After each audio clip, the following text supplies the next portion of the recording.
ओम श्री परमात्मने नमः। वेदांत दर्शन ब्रह्म सूत्र पहला अध्याय।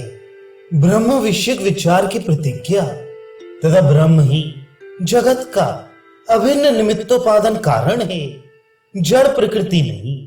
इसका युक्ति एवं प्रमाणों द्वारा प्रतिपादन। पहला सूत्र। अब यहां से ब्रह्म विषयक विचार आरंभ किया जाता है। व्याख्या।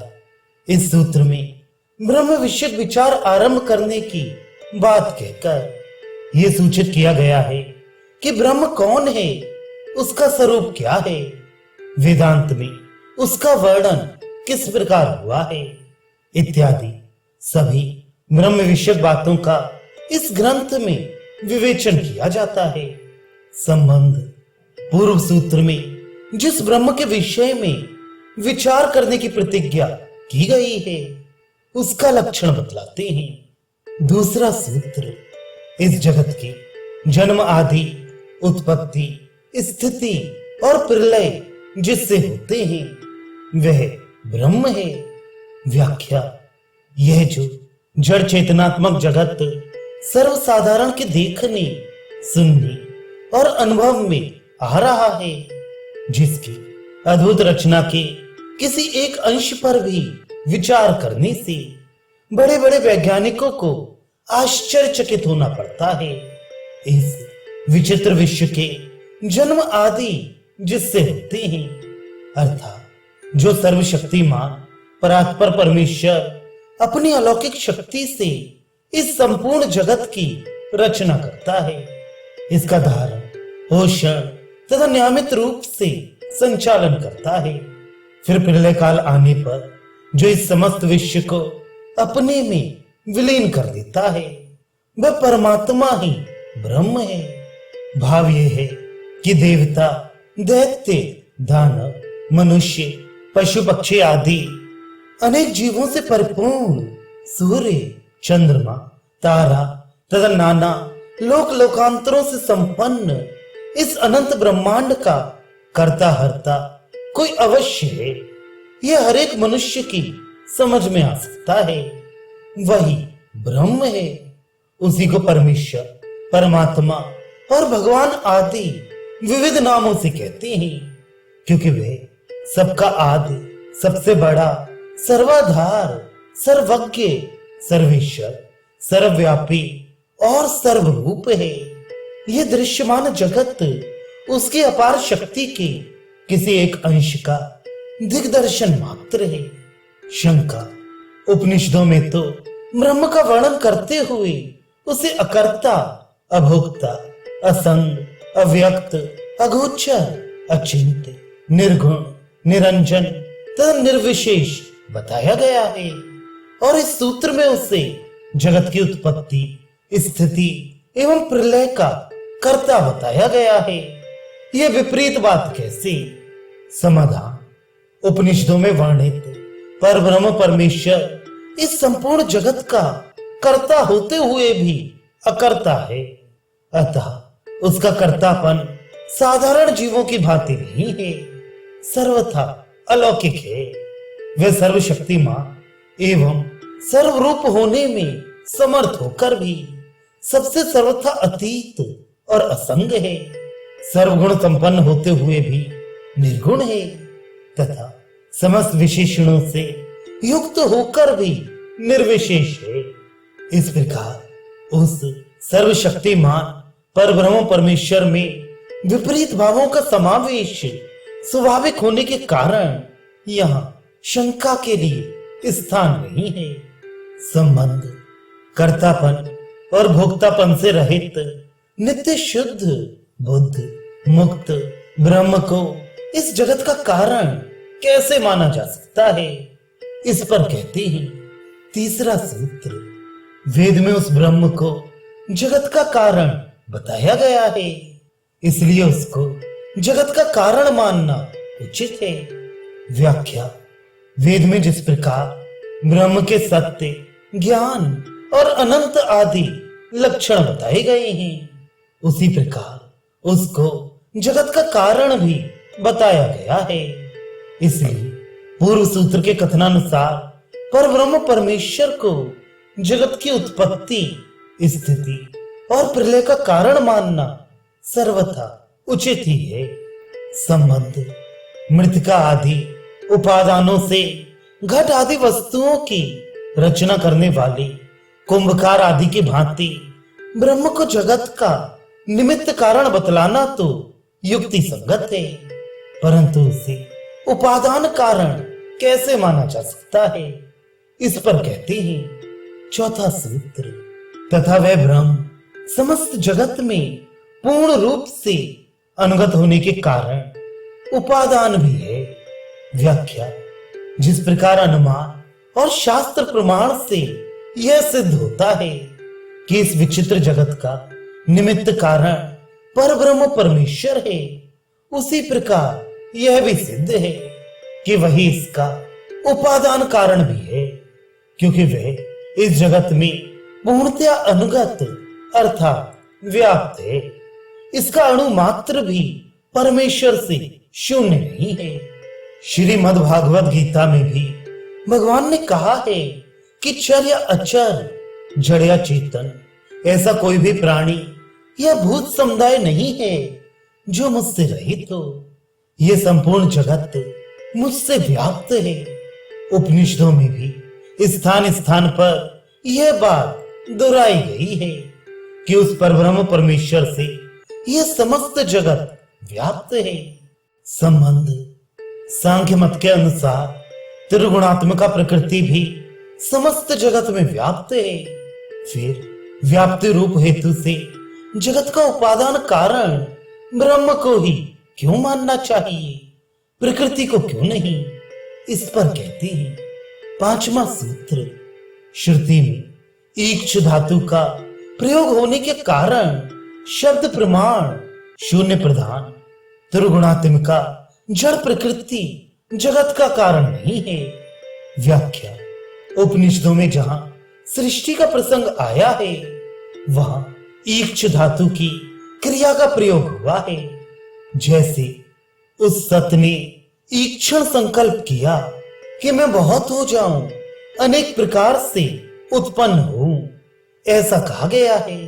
इसी प्रकार दूसरी जगह भी उसने ईक्षण विचार किया कि निश्चय ही मैं लोकों की रचना करूं, ऐसा कहा है।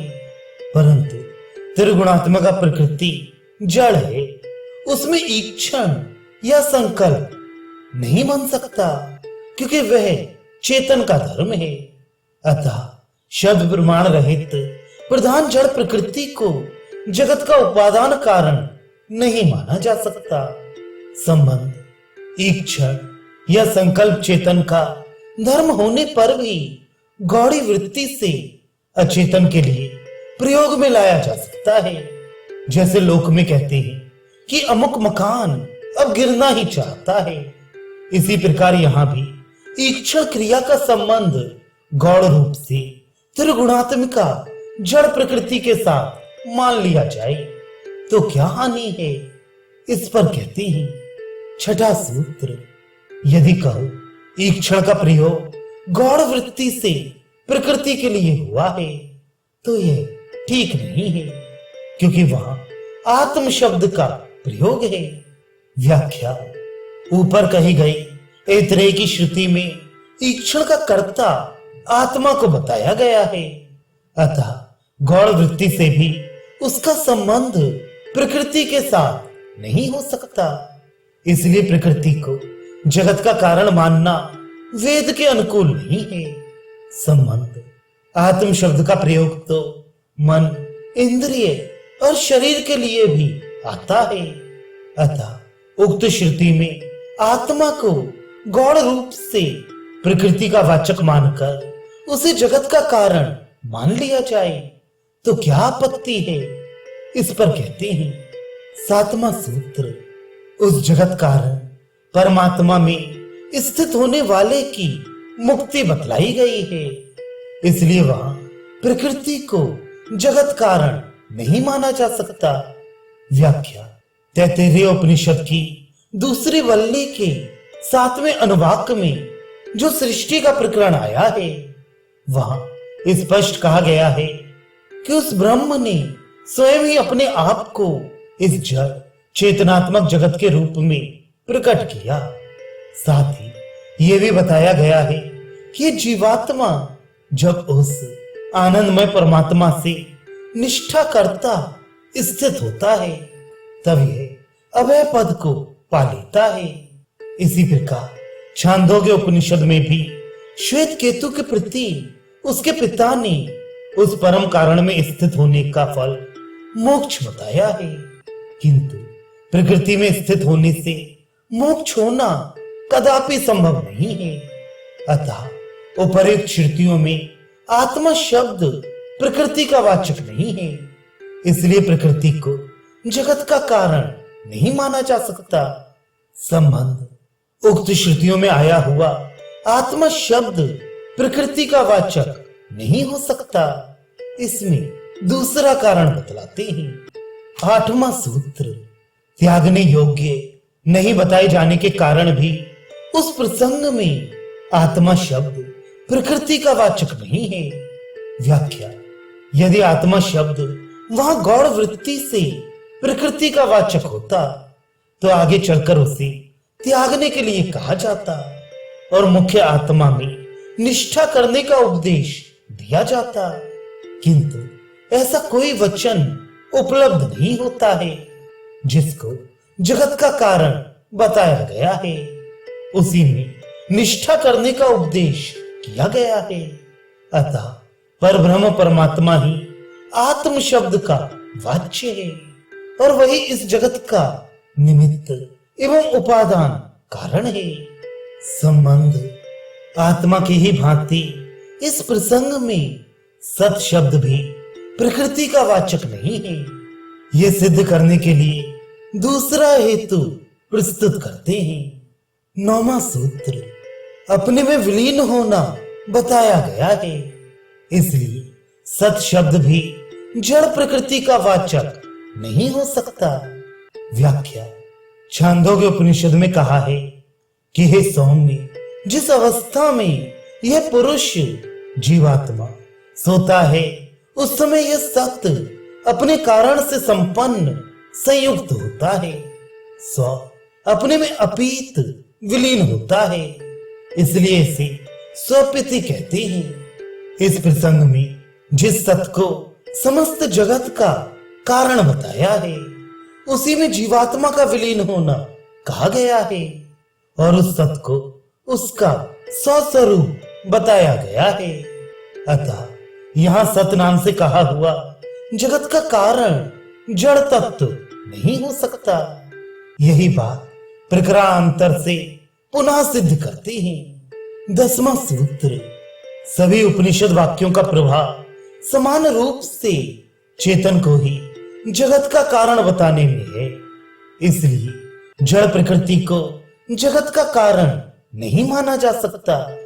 व्याख्या, निश्चय ही सर्वत्र प्रसिद्ध इस परमात्मा से आकाश उत्पन्न हुआ, परमात्मा से ही यह सब कुछ उत्पन्न हुआ है, परमात्मा से यह प्राण उत्पन्न होता है, इस परमेश्वर से प्राण उत्पन्न होता है तथा मन, अंतःकरण, समस्त इंद्रियां, आकाश, वायु, तेज, जल और संपूर्ण प्राणियों को धारण करने वाली पृथ्वी, ये सब उत्पन्न होते हैं। इस प्रकार सभी उपनिषद वाक्यों में समान रूप से चेतन परमात्मा को ही जगत का कारण बताया गया है, इसलिए जड़ प्रकृति को जगत का कारण नहीं माना जा सकता। पुनः श्रुति प्रमाण से इसी बात को दृढ़ करते हुए इस प्रकरण को समाप्त करते हैं। 11वां सूत्र, श्रुतियों द्वारा जगह जगह यही बात कही गई है, इसलिए भी परब्रह्म परमेश्वर ही जगत का कारण सिद्ध होता है। व्याख्या, वह परमात्मा सबका परम कारण तथा समस्त कारणों के अधिष्ठाताओं का भी अधिपति है, कोई भी ना तो इसका जनक है और ना स्वामी ही है। वह परमात्मा समस्त विश्व का सृष्टा है। इस परमेश्वर से समस्त समुद्र और पर्वत उत्पन्न हुए हैं इत्यादि रूप से उपनिषदों में स्थान स्थान पर यही बात कही गई है कि सर्वशक्तिमान सर्वज्ञ परब्रह्म परमेश्वर ही जगत का कारण है। अतः श्रुति प्रमाण से यही सिद्ध होता है कि सर्वाधार परमात्मा ही संपूर्ण जगत का अभिन्न निमित्त उपादान कारण है, जड़ प्रकृति नहीं।